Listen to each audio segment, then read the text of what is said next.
Okay, so the problem with political narratives in my estimation is that they can rapidly transform themselves into ideologies, and ideologies are dangerous for a variety of reasons, but the primary reason for their danger, I think, this is a hypothesis, is because of their one-sided nature. What happens is that they capitalize, parasitize, I think is even a better way of thinking about it, a profound underlying narrative, but they don't tell the entire story.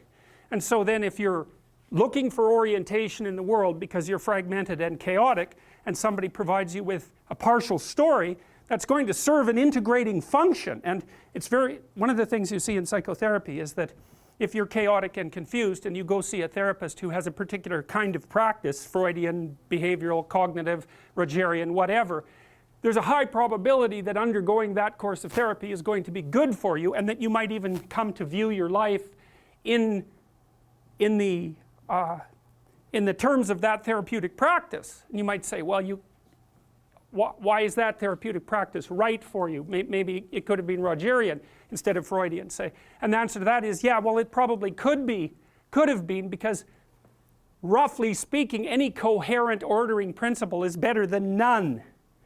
And so that's also a good way to think about human development from an intellectual perspective, is that partly what has to be provided to individuals as they mature into adults is some kind of ordering structure.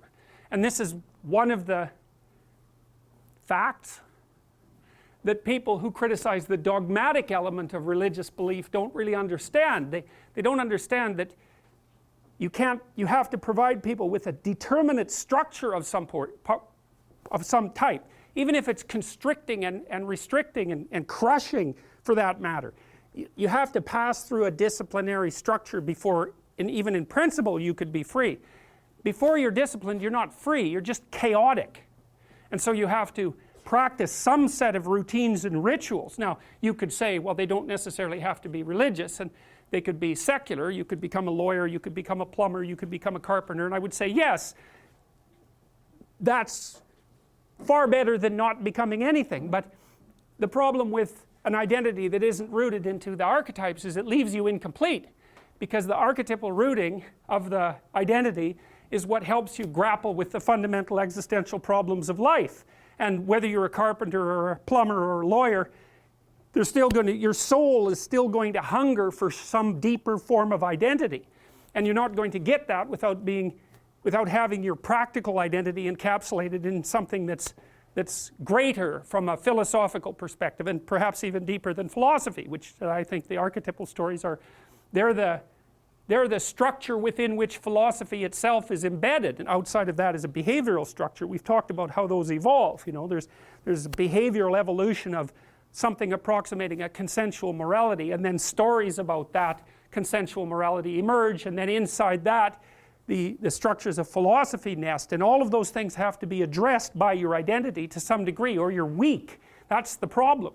You're beset by doubts, you're beset by anxiety, you're easy to stop, and you don't have much motivation, and none of that's good. It's not good at all, because life presents you with enough real obstacles in the face of genuine suffering, so that unless you're strongly grounded and have a real reason for moving forward, you're going to get stopped, and as soon as you're stopped, you are one miserable thing. Because it's almost like the definition of human misery is to be paralyzed by anxiety and emotional pain, and also have no motive force forward. It's a terrible state, and so you don't want to be in that state, and you have to have an identity that's powerful enough and deeply rooted enough so the most profound doubts that might emerge about your life are met by something of equivalent force.